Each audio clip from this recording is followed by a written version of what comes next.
Selamat pagi, selamat siang, selamat sore, dan selamat malam, tergantung kapan Anda menonton acara ini.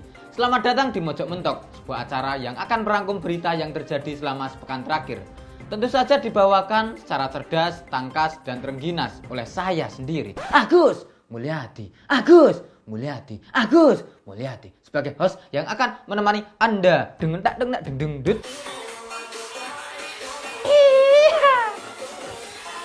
Pojok-pojok tangan di atas lagu ini.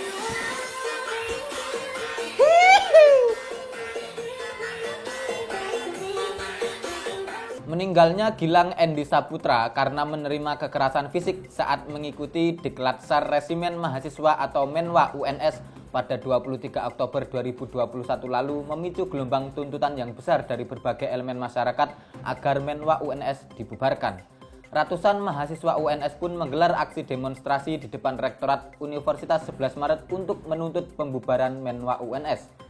Para mahasiswa yang tergabung dalam aliansi mahasiswa UNS ini tak puas karena otoritas kampus hanya memberikan sanksi berupa pembekuan sementara Menwa UNS pasca insiden meninggalnya Gilang.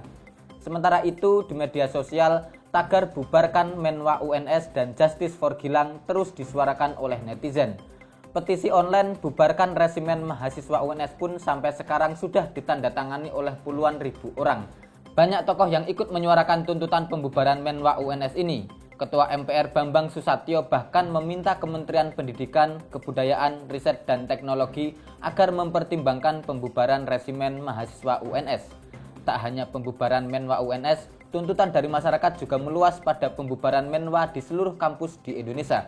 Hal tersebut karena aktivitas berbau militer di lingkungan kampus dinilai semakin tak relevan dengan kondisi saat ini. Ya, nggak heran ya kalau banyak mahasiswa yang protes. Lah piye Pak, lawang sudah jelas-jelas aktivitas organisasinya itu menelan korban jiwa. Lah kok sanksinya cuma dibekukan. Sementara lagi, ini Menwa kejam loh, ini bukan frozen food pada ya. Ya, semoga tuntutan dari para mahasiswa itu akhirnya bisa terkabul lah ya. Apalagi kan sudah banyak pengamat pendidikan yang menyatakan ya bahwa pendidikan militeristik di kampus sudah tidak relevan lagi ya. Kalau memang nanti Menwa UNS ini beneran dibubarkan, ya para anggotanya kan masih bisa punya banyak kegiatan lain lah ya yang pasti jauh dari kekerasan. Bikin klub merajut misalnya ya, atau bikin kelas ubras bordir ya, atau bikin apalagi pelatihan sunat metode laser. Pokoknya banyak ya, malah jelas itu ya kan lulus kuliah bisa langsung punya skill magang di Bogem biasanya. Kan deket UNS sama Bogem tuh ya. Ya daripada ikut Menwa yang kejam itu kan, lulus belum tentu jadi ABRI ya kan. Itu juga masih ditambah dengan beban spiritual karena didoakan yang jelek-jelek dari adik tingkat. Berat loh bos ya kan. Wes toh, mending ikut kegiatan-kegiatan yang banyak seneng-senengnya, yang prengas-prenges gitu loh. Siapa tahu nanti jadi murah senyum terus diterima jadi satpam BCA yang belakangan sering disanjung-sanjung itu. Apa enggak enak?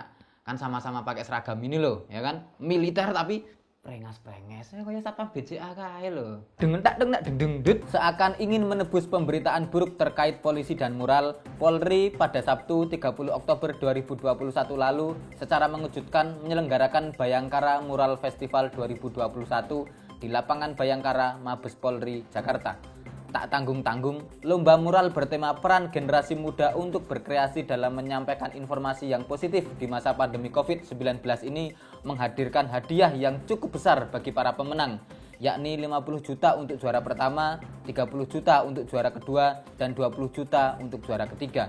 Yang lebih mencengangkan, dalam lomba kali ini, para peserta dibebaskan untuk mengkritik institusi kepolisian sepedas mungkin.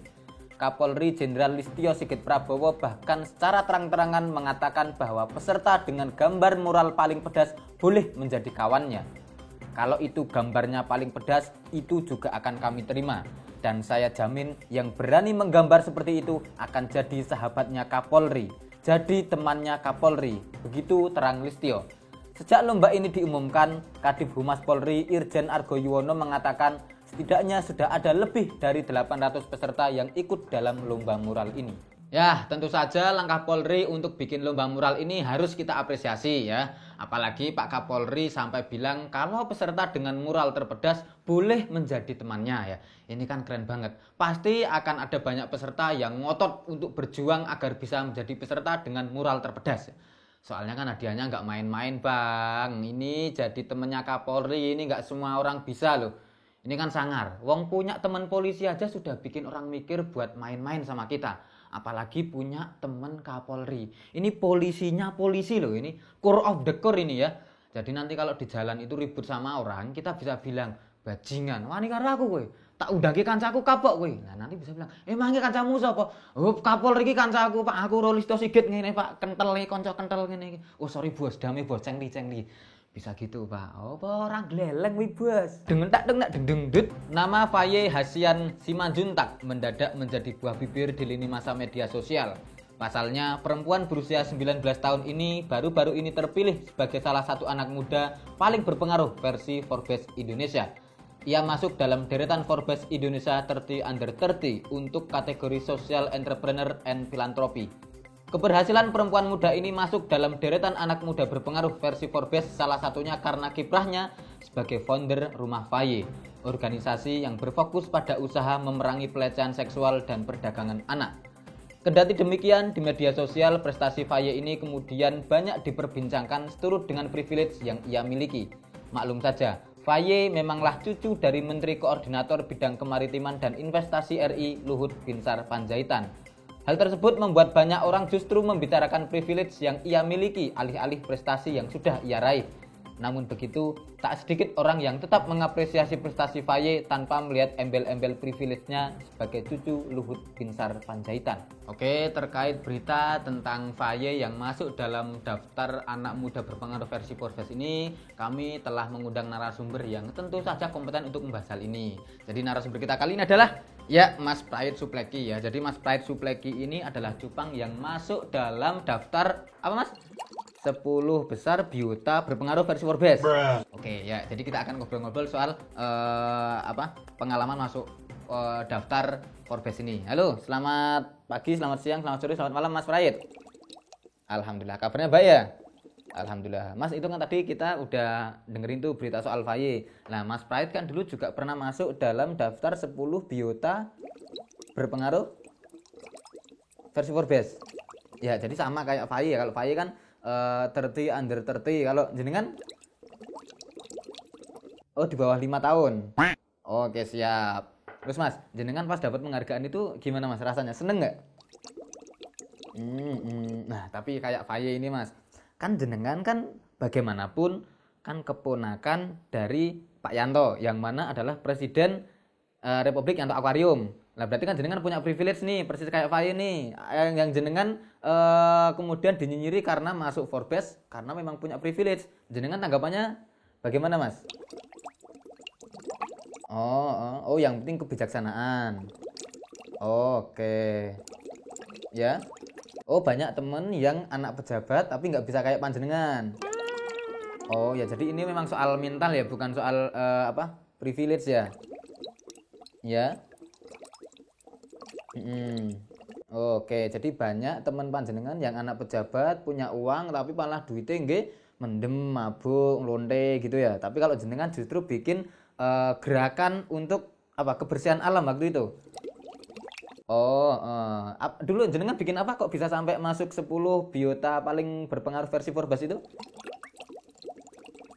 Daur ulang cacing lur. Oke, mantep. Itu sangat inovatif ya waktu itu ya.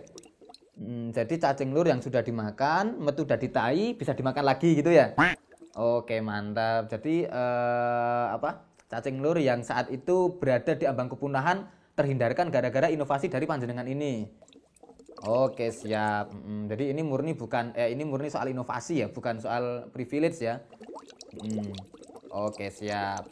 Terima kasih Mas Prayit. Ya, itulah obrolan saya dengan Mas Prayit tentang privilege dan pengalaman masuk dalam daftar Forbes ya, makhluk-makhluk paling berpengaruh.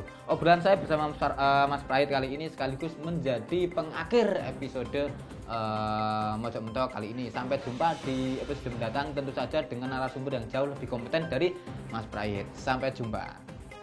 Pak, ini biar rasanya piye iki? Cacing lur wis dipangan dan ditanjuk dipangan men rasane padha. Rada kemrengseng ngono ya. Tapi rasane enak. Ya wis yang penting ambune pancen rada nganu ya. Tapi aku salut lho Mas, wi teknologi sing apik banget lho. Menungso urung ngono sing kaya ngono kuwi mangan tai ngono ki ya.